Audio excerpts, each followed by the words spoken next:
When the galaxy's most feared apex predator species decides humanity needs a diplomatic visit, they expect trembling diplomats and carefully worded treaties. What they get instead is Phoenix Kane, a maintenance engineer, who treats their sacred hunting rituals like a petting zoo, juggles their young warriors mid-pounce, and laughs at threats that would make entire star systems surrender. Through the bewildered eyes of Ambassador Threx 9, a career diplomat who's spent 3 centuries mastering the art of intimidation, we witness the terrifying truth: humans aren't just fearless, they're having fun. As cultural misunderstandings spiral into chaos, and a baby predator becomes obsessed with its new toy, Threx must confront the most disturbing revelation in his long career, that humanity's greatest weapon isn't their technology or their violence, but their absolute refusal to understand when they should be afraid. Listen, I need you to understand something before we begin. I am Threx 9 of the Vexorian Dominion. My people have conquered 47 star systems without firing a single shot. We don't need weapons, we are weapons. 8 feet of scaled muscle, retractable claws that can shred titanium, and a jaw structure designed by evolution itself to crush bone. When we enter a room, civilizations bow. When we growl, treaties get signed. When we bare our teeth, entire planets reconsider their life choices.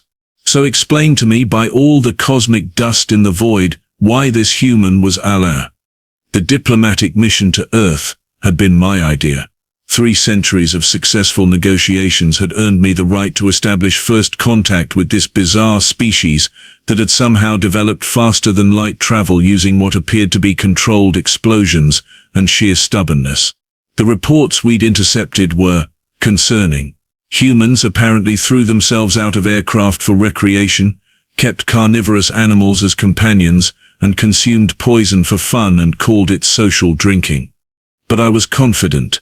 I had dealt with the crystalline. Wait, no. I had dealt with the mineral-based lifeforms of Sector 7. I had negotiated with the hive minds of Proxima Station. Surely one soft-skinned primate species wouldn't pose a challenge. The shuttle touched down at their neutral meeting facility, a converted warehouse that smelled of rust and something they called coffee, which I later learned was a stimulant they consumed in quantities that would kill most species.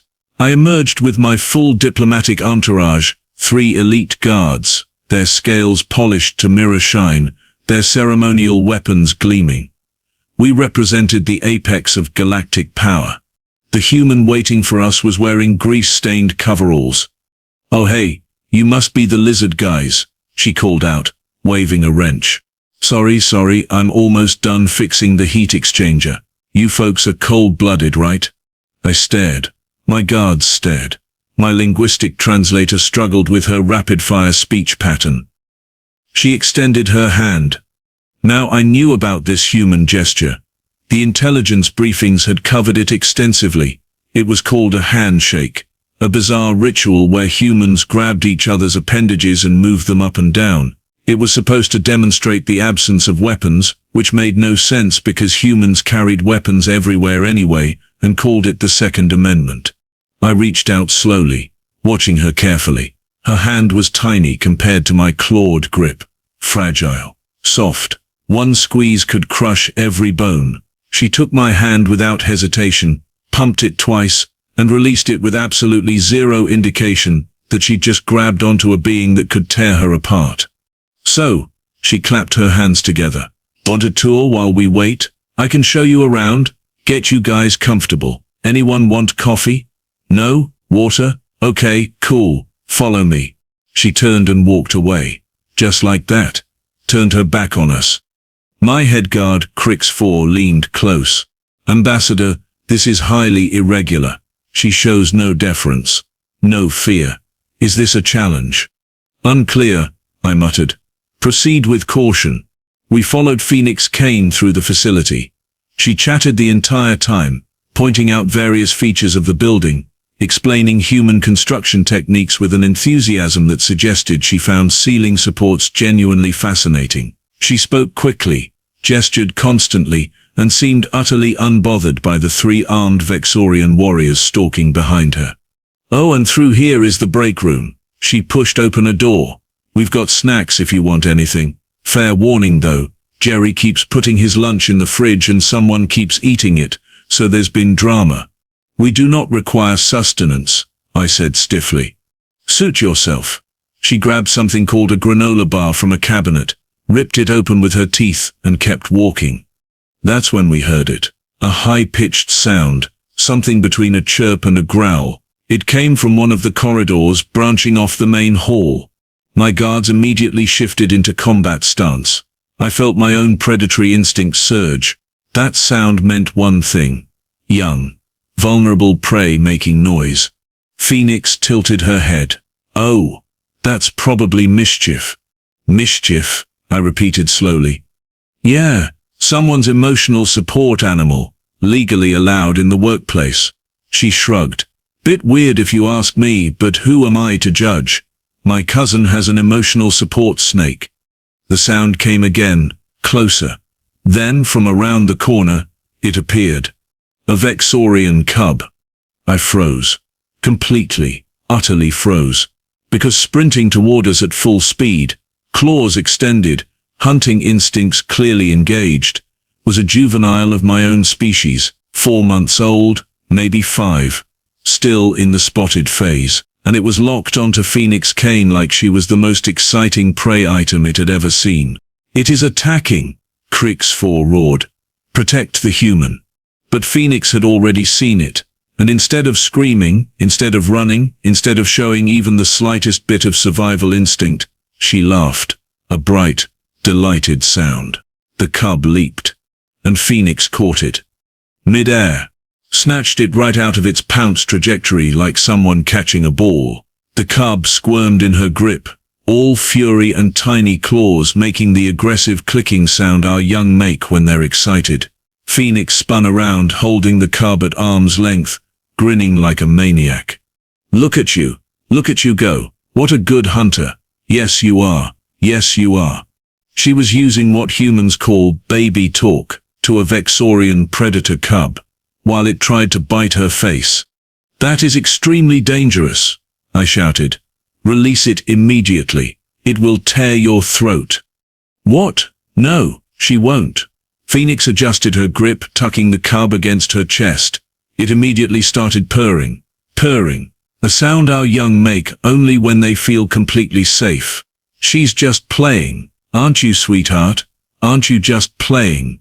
The cub head butted Phoenix's chin affectionately. I stared at my guards. They stared back. We were all thinking the same thing. This made no sense. This made absolutely fundamentally no sense whatsoever. Where did you get that? I managed.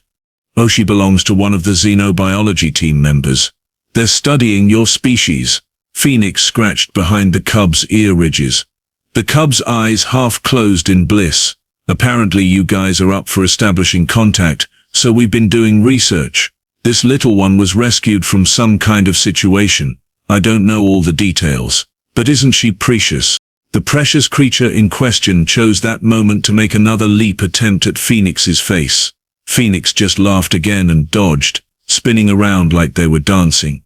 So much energy. You need more toys, don't you? Yes, you do. That is not a toy, I said weakly.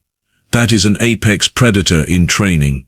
Phoenix looked at me with genuine confusion. But she's a baby. And there it was. The fundamental disconnect. The thing that would haunt me for the rest of my diplomatic career. To Phoenix Kane, to this human engineer in grease-stained coveralls, the species difference didn't matter. The danger didn't matter. The fact that this cub would grow up to be a perfect killing machine didn't matter. All that mattered was that it was small and young, and in her mind that made it something to protect and cuddle. The cub wrapped its tail around Phoenix's arm possessively. And I realized with growing horror that we weren't here to negotiate with humanity. We were about to be adopted. The human officials finally arrived 20 minutes later, by which point Phoenix Kane had completely destroyed 3 centuries of Vexorian diplomatic protocol without even trying. She'd found a ball, a simple rubber sphere, the kind human young apparently threw at each other for entertainment, and she'd started a game with the cub. A game with a predator. The cub would crouch, wiggle its haunches, and pounce. Phoenix would dodge, laugh, and throw the ball. The cub would chase it, kill it with great enthusiasm, and bring it back for another round. My guards had given up trying to maintain their intimidating presence. They were too busy watching this impossible scene unfold. "This cannot be real," Crix4 muttered. "She moves like prey, soft, slow. The cub should be mauling her." "Humans are omnivores," I said, recalling the briefing documents. "Perhaps their reflexes are better than anticipated."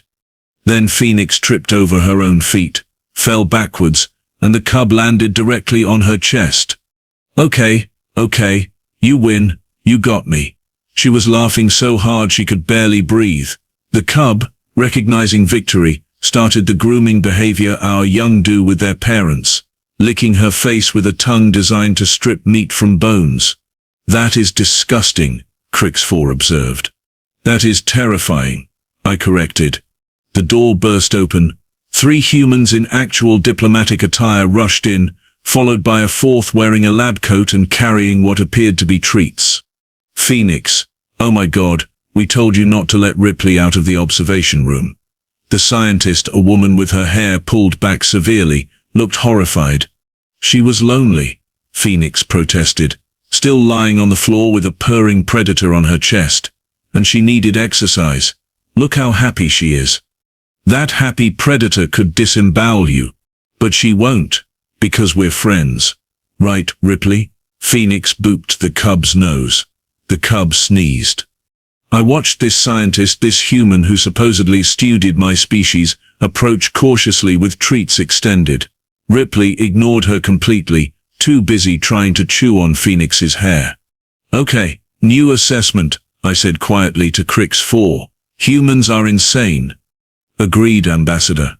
The lead diplomat, a man who introduced himself as Director Jameson, looked like he'd aged 5 years in the last 5 minutes.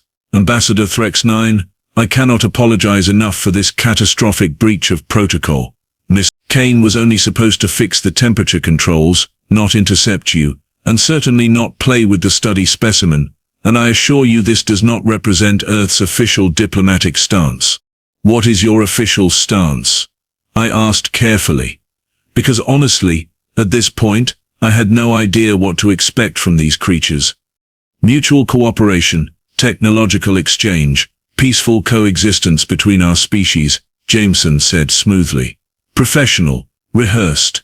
We recognize the Vexorian Dominion's impressive record and hope to establish productive relations." "Great speech," Phoenix called from the floor. "Very politician-y. Hey Ambassador Threx, do you guys actually like scaring people, or is that just kind of how your face works? No offense." "Phoenix," Jameson hissed. But I found myself laughing. It was a rough, croaking sound. We Vexorians don't laugh often. But the sheer audacity of this human, asking if our terrifying appearance was intentional while covered in an equally terrifying infant, struck something absurd in me. "Both, actually," I admitted. "We find intimidation to be an efficient diplomatic tool." "Huh?" Phoenix finally sat up, cradling Ripley like a human infant. "Does it work?" I looked at her. At this small, fragile creature holding a baby version of my species like it was precious cargo. At the complete absence of fear in her eyes. At the way Ripley had tucked her head under Phoenix's chin and showed absolutely no desire to return to her actual caretaker. "Usually," I said, "yes. But not on humans." I hesitated. Then, because dishonesty in first contact situations rarely ended well, "You are extremely difficult to intimidate."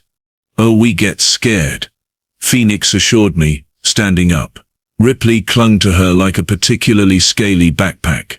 "We just get curious first, and then we figure out if the scary thing might be friendly, and then we try to pet it."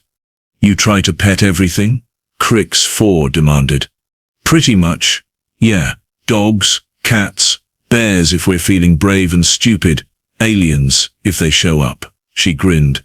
"We're very optimistic as a species, sometimes too optimistic. Remember that thing with the Australian wildlife? Yeah, we should have been more scared of that." The scientist finally managed to coax Ripley away with actual food, which worked better than treats or professional authority. Phoenix watched her go with genuine sadness. "I'm gonna miss that little murder machine," she sighed. Director Jameson cleared his throat. "Perhaps we should relocate to the actual conference room. We have prepared materials for discussion." The next 3 hours were surreal. We sat in a room designed to impress visiting dignitaries, complete with a view of Earth's blue oceans and white clouds. Jameson and his team presented their proposals with competence and professionalism. They spoke of trade agreements, technology sharing, and cultural exchanges. But through the large window, I could see Phoenix in the adjacent observation room. She'd convinced the xenobiology team to let her help with Ripley's enrichment activities, which apparently meant building an obstacle course out of furniture and teaching the cub to navigate it. Every few minutes I'd hear delighted laughter, or the cub's excited clicking, or Phoenix's voice saying things like, "No, we don't bite the research equipment," and "Oh wow, you can jump that high already." It was incredibly distracting.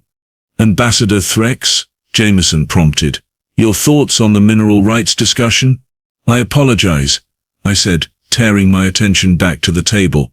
"I was observing your engineer's interaction with the juvenile." "Ah, yes. Phoenix is quite the character. Brilliant with machinery. Absolutely fearless around anything living." Jameson smiled slightly. "She once stopped a hostile security bot by talking to it like a nervous dog until she could reach its control panel. Did it work? Obviously, or she wouldn't be here." I glanced back at the window. Phoenix had somehow gotten Ripley to sit still long enough to measure her growth. The cub looked thrilled with the attention. "Director Jameson," I said slowly, "a hypothetical question. If we were to establish regular diplomatic relations including cultural exchanges and long-term cooperation, what would happen if one of my people ended up working closely with your Miss Kane?" Jameson followed my gaze. "Honestly, they'd probably end up best friends. Phoenix makes friends with everyone. It's kind of her superpower." "That is not a superpower. You'd be surprised." He leaned back. "Ambassador, I think there's something you should understand about humanity. We're pack animals, social creatures. We survived on our world not because we were the biggest or strongest or fastest, but because we worked together. We domesticated wolves into dogs. We convinced cats to live with us even though they're perfectly capable predators. We look at things that could kill us and think, but what if we could be friends instead?" "That is a terrible survival strategy," Crix 4 muttered. "And yet, here we are, talking to you as equals instead of subjects." Jameson's smile sharpened slightly. "Professional. We don't intimidate easily, Ambassador Threx, because we've spent our entire evolutionary history deciding that scary things were worth understanding rather than running from. Sometimes that gets us killed. More often it gets us allies." I sat with that for a long moment. Through the window, Phoenix had started teaching Ripley to play fetch. The cub was terrible at it, preferring to keep her prizes rather than return them. But she was clearly having the time of her short life. "Your species is absolutely mad," I said finally. "Yeah," Jameson agreed cheerfully, "but we're friendly mad, usually." The negotiations concluded successfully. We established preliminary trade agreements, set up communication protocols, and scheduled follow-up meetings, standard diplomatic success. But as we prepared to leave, Phoenix appeared with Ripley still trailing behind her like an imprinted duckling. "Hey, before you go," she approached without hesitation, Ripley clicking happily at her heels. "I just wanted to say it was really cool meeting you, and if you ever need anything fixed, or if you want to hang out and share stories about our species, just let me know. I think we could learn a lot from each other." She extended her hand again. The same gesture, the same absolute lack of fear. I took it. This time I was gentle, careful, because I was beginning to understand that humans were fragile in ways that had nothing to do with strength, and powerful in ways that had nothing to do with intimidation. "It was educational meeting you, Phoenix Kane." "Same. And hey, take care of yourselves out there." She leaned in slightly, conspiratorial. "The galaxy's pretty big and scary. But it's also pretty amazing, right? Right, I said, surprising myself with my sincerity. As our shuttle lifted off, I watched through the viewport as Phoenix waved enthusiastically, Ripley attempting to mimic the gesture with her tail. The human engineer and the Predator Cub, both completely unaware of how impossible their friendship should have been. Ambassador Threx IV said quietly, "What do you think will happen when the Council hears about this?" I considered the question. The Vexorian Dominion had built its reputation on being unconquerable. We were apex predators. We were the monsters in the dark. We were the species others feared. And we had just been absolutely befriended by a grease-stained engineer who thought our babies were cute. I think, I said slowly, that humanity is going to change everything, not through conquest or intimidation or superior technology, but by simply refusing to understand that some things are supposed to be scary. Is that good or bad? I watched Phoenix disappear back into the facility, probably to cause more chaos somewhere else, to fix machines and befriend predators and treat the universe like one big opportunity for connection. I genuinely have no idea, I admitted, but it's going to be interesting. Later, I would file my report. I would describe humanity's technological level, their diplomatic proposals, their military capabilities, all the standard metrics we use to evaluate potential allies or threats. But I would also include a personal note, flagged for the High Council's attention. Humanity's greatest strength is not their weapons or their intelligence or their adaptability. It is their fundamental inability to recognize when they should be afraid, combined with an overwhelming desire to turn enemies into friends. Approach with caution. They will try to domesticate us. 6 months later, Phoenix Kane would be appointed as Earth's first civilian ambassador to the Vexorian Dominion. She would arrive with a duffel bag full of mechanical parts, an infectious laugh, and absolutely zero diplomatic training. She would also bring Ripley, who was by then full-grown, deadly, and completely devoted to her human. The galaxy would never be the same. And honestly, I was looking forward to it.